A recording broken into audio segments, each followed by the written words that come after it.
More with Dave Greelish about his documentary, Before Macintosh, The Apple Lisa. This is Mac Voices.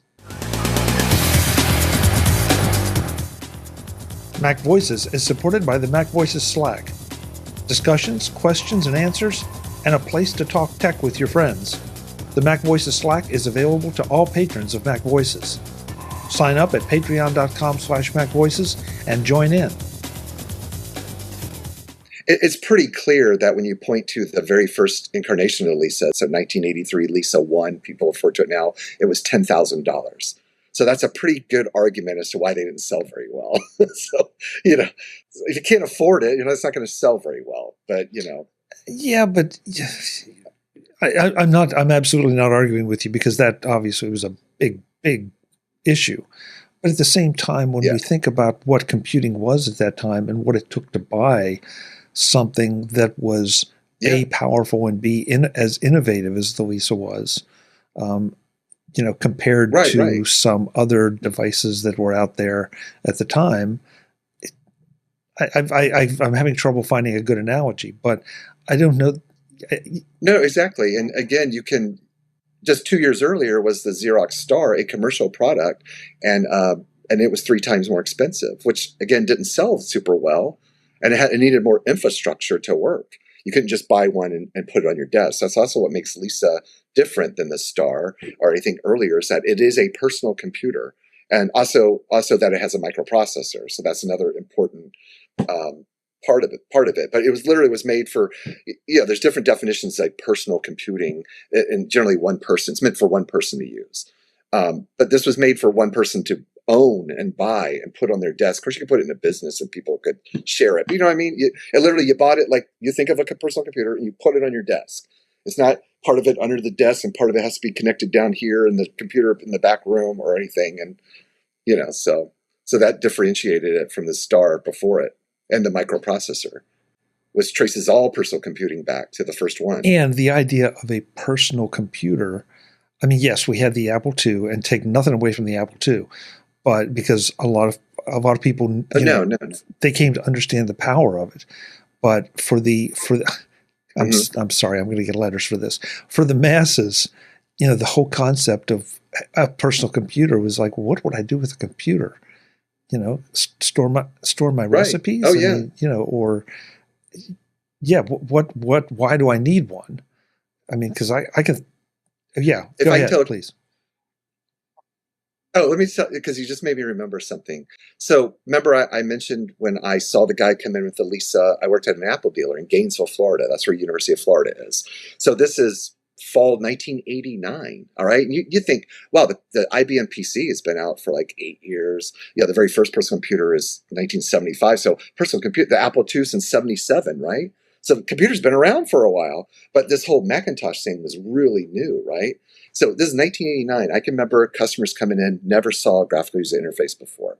And I would sit them down in front of a Mac, right? And bring up Word, right? And I go, okay, well, you know how you normally do word processing, right? But here, let's just type this, the gray brown fox or whatever we type.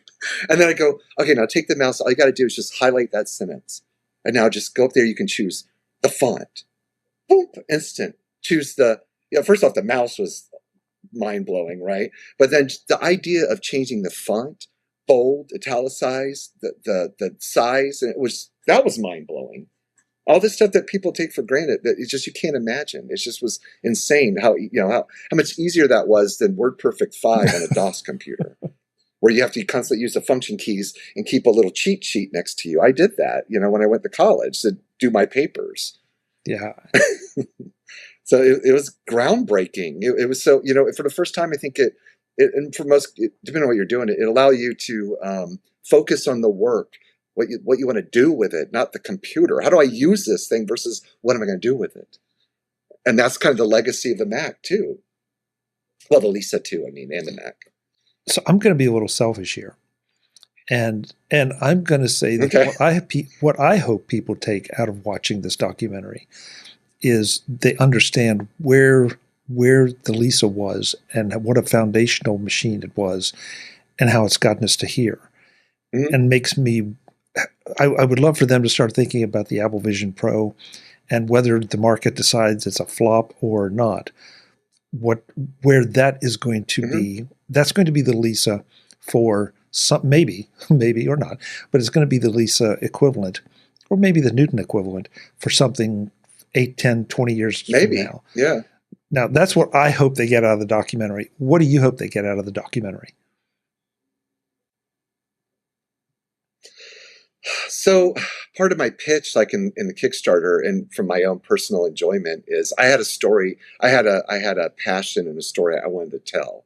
And, and I want it to be successful. I want people to watch it. So I felt like, for people to watch it, it has to be, I'm not dumbing it down. I'm not just trying to, but I don't want to just appeal to people that are into it. But I hope that anybody who's an Apple enthusiast or a Mac enthusiast, it appeals to them because it's like the origin story just before the Macintosh. And I mean, it ties in with the origin story of the Mac, right? And Apple for that matter. But then, yeah, I think it tells a compelling story that can be interesting even to just the casual that wouldn't necessarily be interested in that sort of thing. That my hope is that they can find that interesting. Just I think if you tell a good story, especially a documentary story, you have to create an aha moment or moments, or people go, and like you go to a museum. When you go to a museum and you see some old artifact or an object, for it to be compelling, you have to connect some story to it. And so I just hope people connect the story. I hope that's a good answer. Some people just aren't going to be interested, I guess. So I did my best to make it compelling. Well, I think it is compelling, and but I'm seeing it through my, the Apple fanboy lens. So, yeah. But I think anytime, if you have any interest in history and kind of how we got to where we are now, this is something that you're going to want to pay attention to. And I think it makes a point of, like anything, is it's real easy, especially technology, to kind of look at old technology and go, how primitive, and who cares? What did you do with it? It's like, well, you got to understand that at the time it was, like I said, mind blowing. It was groundbreaking what it could do. It was impressive, and so it's easy to look back on it and not be impressed, but you have to put yourself in there and at the time and understand. How people use computers and to be impressed by it. I just think that creates a certain humility we all need to remember about, not be too arrogant about where we think we are now with anything, any breakthrough technology, innovation or whatever, that for the time it was very innovative and also just how hugely influential it was. Oh, to your point though, if I can comment that's interesting about the Apple Vision. Yeah, I wonder if it'll end up being the Lisa and it'll end up being a cheaper version of it, way cheaper version or variation. But the Newton, if you don't mind me commenting about that, is because the key thing here is also how expensive. So the Apple Vision is pretty expensive, and so that turns a lot of people off. Let's say it was even half price, it might attract more buyers that at least try it out. If it was $800, I'm certain way more people would be, well, I'm willing to take the risk and try it out, right? But that's just not the case. It's the same thing with the Newton. How much was the original Newton? I think it was $500, I believe, the basic one in 1993. Yeah. And then basically, it was a little bit too big to put in your pocket and just did very few things. And it got panned immediately for the handwriting recognition. And so a lot of people were going, I want to pay $500 for this. What am I going to do with it? Kind of like the Apple Vision, or like, say, even computers earlier on. Especially in the late 70s, like the Apple II. What am I going to do with it? And if I want to play games on it, why not just buy an Atari 2600? It's only $200, $300.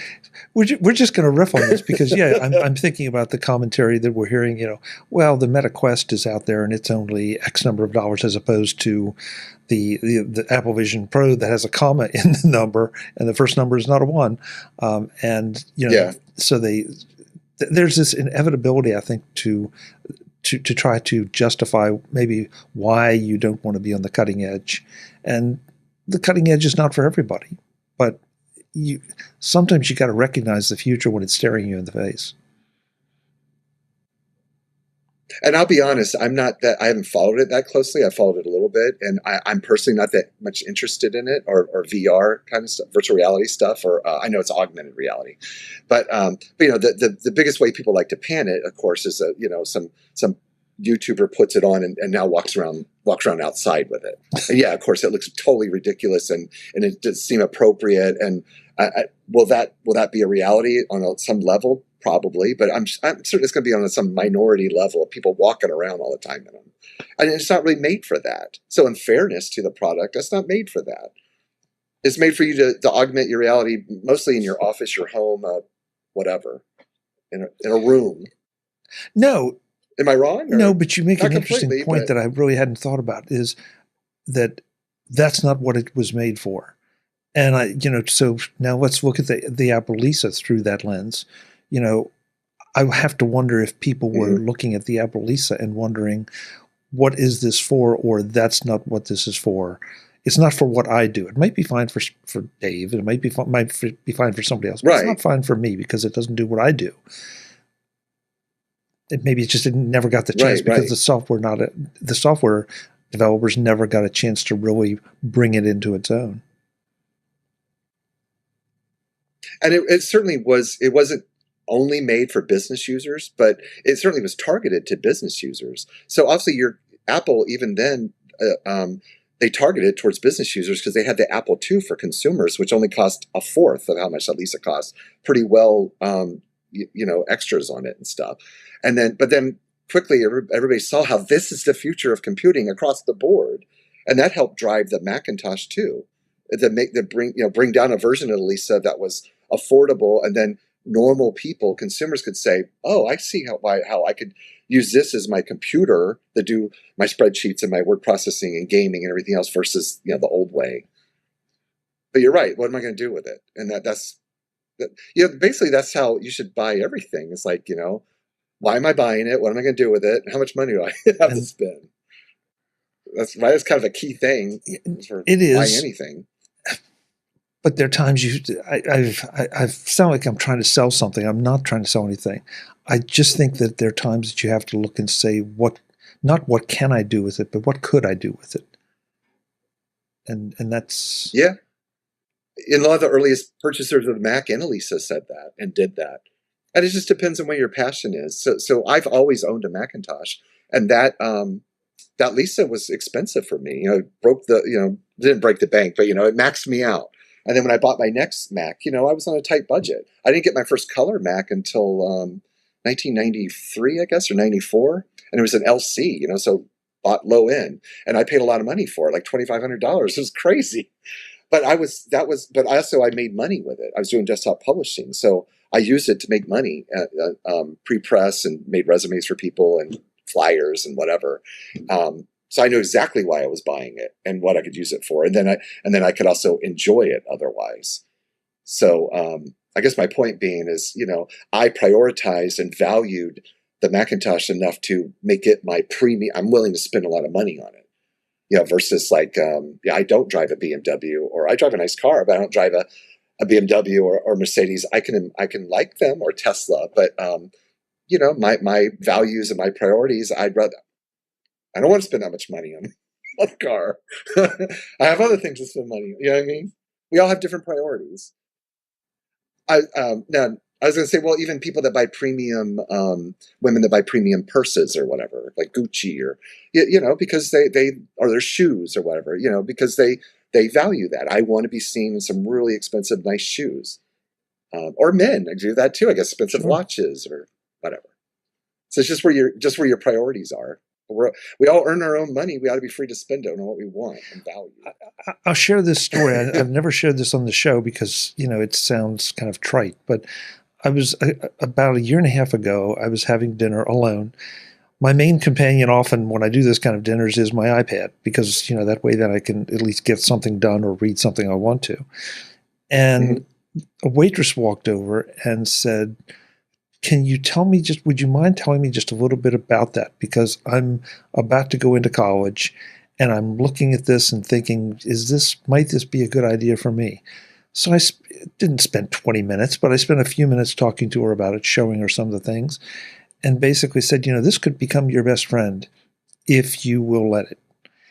And so a year later, I ran into the same waitress at the same restaurant, and she thanked me profusely for, because apparently I was the thing that kicked her over into buying it. And she said, I've written all my papers on it. I do all my research on it. You know, it's my one of my primary sources of entertainment. Just on and on. And, you know, the difference it made in her life. And you think, wow, you know, you never realize how you might influence someone.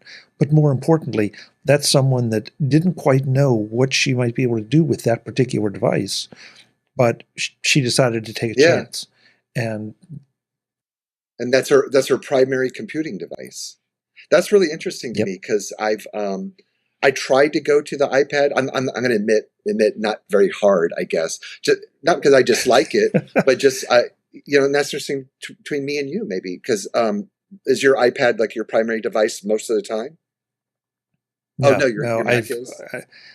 I'm either. I mean, I'm not sure if I'm too old or just what I do. What the things that I do, I really need the laptop. I've tried, and it's too much of a struggle for many things. Yeah, me too. So I was going to say this is a MacBook Air I have, and so I'm just stuck on the laptop form factor and Mac OS, and just, you know, I tried to try to use an iPad, even an Android tablet before, and it's like, no.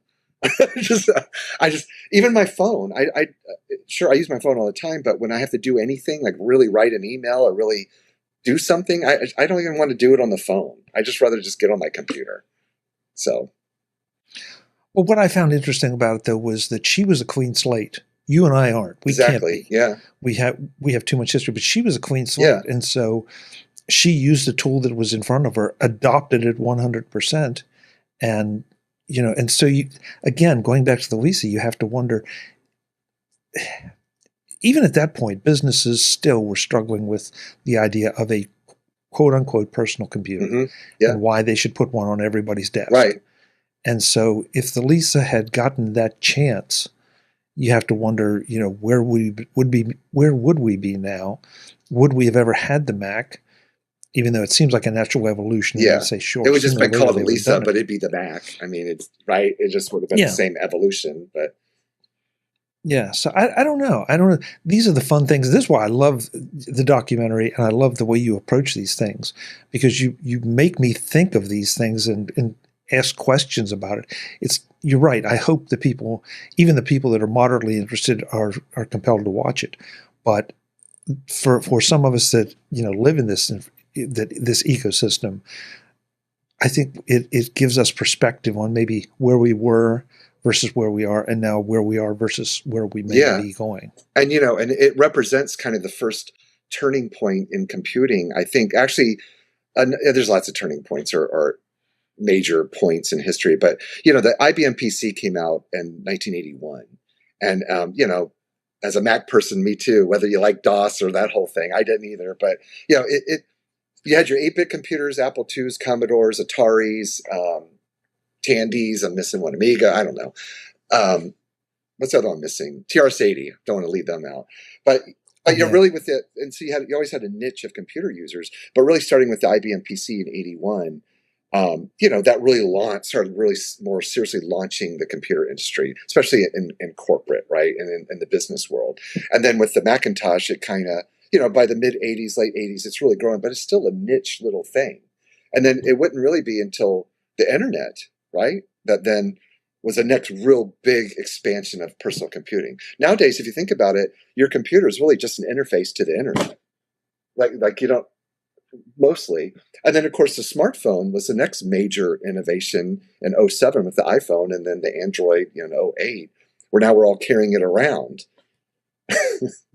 And so modern people, especially young people, Gen Zers and stuff, they can't even imagine not having smartphones, the internet, you know, or much less when computers weren't just part of everybody's life at all times. Can you imagine in 1983, people still did work with no computers? And then in 1990, everybody had a computer, mostly in their business or the corporate world. No internet, though, or networking. It's like, nowadays, your internet goes down in your company, everybody stops working. You can't do work. Well, the network. I try to try to get into the Gen Z generation. I try to think about, okay, what was life like without television? Yeah, when I've people never sat known around and stared. Yeah, and they stared at the radio, listening to that, and that was a big thing. Yeah, and so you're right. It's hard to imagine. Yeah, and it's even hard to imagine. When I was a kid, no internet, no PCs, no smartphones, no tablets, no internet. And it's a great parallel. No video games, Yeah. and you go back. No automobiles, no telephones, no. Like 100 years ago was what, 1924. Okay, 150 years ago. Pre-Civil War, whatever. Most people they lived their entire life in one little region of wherever they were born. Yeah, and they knew their few neighbors or whatever in the main town or whatever.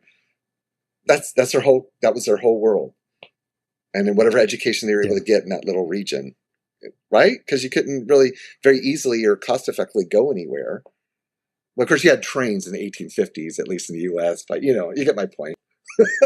Sure. Yeah. Well, you could go somewhere, but.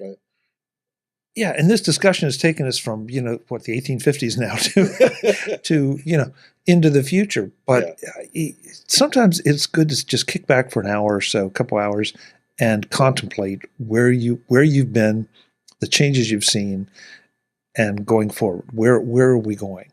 Everybody right now seems to be afraid of AI. I take that back. There seem to be two camps. The folks are enthusiastic about it and believe it'll be a great thing, and then those that are afraid of it and think it'll end humanity. I don't see the end of humanity coming because of it. I think there are going to be some bumps along the way. That's my personal opinion. But it's part of our evolution. It's coming whether we like it or not. So we better pay attention to it and figure out how you can use it to continue making great films, how I can continue to use it to do the things I want to do with it. So I have two last comments along that line. Please. If you'll indulge me. So, Steve Jobs once said, I can't remember the exact thing, but he quoted what the fastest animal on Earth was, and I believe it was a cheetah. I could be wrong, but it's a fairly large cat. It's like the fastest animal on Earth. But then he said, with a bicycle, a human being is the fastest animal on Earth. So the bicycle enhances the human being. It's a device, a machine. It's something so he said a computer, I know you know this story, right? He even wanted to call the Macintosh bicycle at one point. The computer is the bicycle for the mind. And so I think of AI as a thought calculator.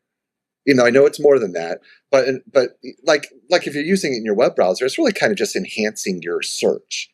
But it's you still have to have an understanding of what you're doing to use a calculator. But yes, it's doing some of the things for you, but you still got to have your mind and understanding and so on.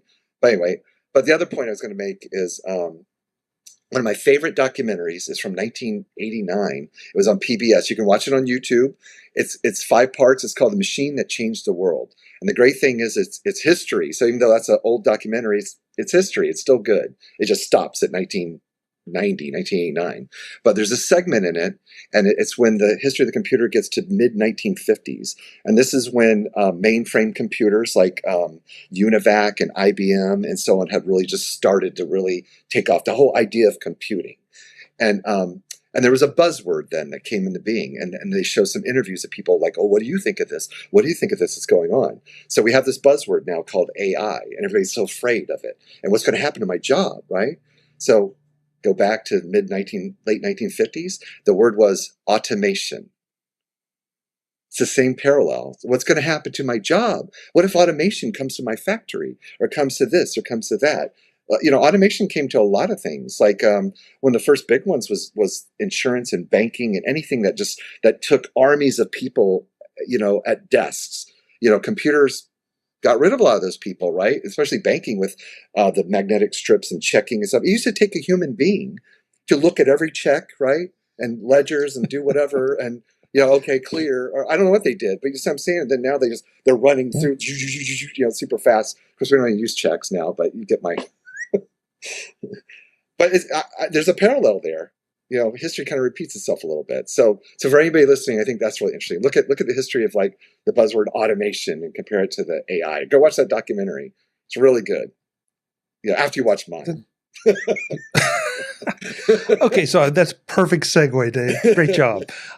So, yeah, we've been talking about this documentary the whole time. How do people see this? So it's available on Vimeo. So Vimeo.com, before Macintosh, the Apple Lisa, so if you just look that up. Or you can go to my webpage, classiccomputing.com, and I have a link. And you can rent it or you can buy it. And then, of course, if you buy it, you own it digitally and you can download it. But, of course, you can stream it from Vimeo. I'm at the very last stage, just to educate anybody that wants to do this sort of thing, of getting a distributor. You know, I'm not a production company. I'm just an individual. But there's a service called Film Hub. And so I'm in the process of getting my film, over to them, and then they will try to sell it to the different, like Tubi and Amazon Prime or whatever, so I can hopefully get it on some of those services for other people to see. So I'm in the last stage of that, but currently just Vimeo.com. Okay. And I'll make sure, folks, that I have a link in the show notes so you can find it very easily. Yeah, thank you. You can find it with a Google search. And I have it on DVD too, so you can buy it. If you want to be really old school, you can get it. Yeah, really. Thinking about DVD as old school, that's a little scary. But anyway. Yeah. Thank you so much. I had to have it on DVD. I don't know. I want to hold it too, something about it. Something about, the DVDs are not gone by any means. No. Hey, thank you so much for the time. This has been, a great discussion, not just about the documentary, but just about tech in general. And I hope folks got something out of it. Yeah. You're welcome anytime. Come back and we'll tackle something else. Okay. Yeah, I love history of any kind, but I have other interests. But yeah, I just try to keep myself going into it too much. I can talk your head off about any of this stuff. So it's been fun. I enjoyed it. Yeah, I did too. Folks, I'm Chuck Joyner. This is Mac Voices. I hope you've enjoyed this as well. This started out in one direction. We went in a couple other directions and we came back. So, but again, I really hope you take a look at this documentary and that it makes you think the way it's making Dave and I think during this conversation. Until the next time, and as always, thanks for watching. Visit MacVoices.com for show notes and to connect with Chuck on social media. Get involved in our Facebook group or like our Facebook page, and get more out of your Apple tech with Mac Voices Magazine, free on Flipboard and on the web. And if you find value in it all, consider supporting us through either our Patreon campaign at patreon.com/MacVoices or by making a one-time donation via the PayPal link on our front page and in the show notes of each episode. You will join these fine people who help bring you Mac Voices.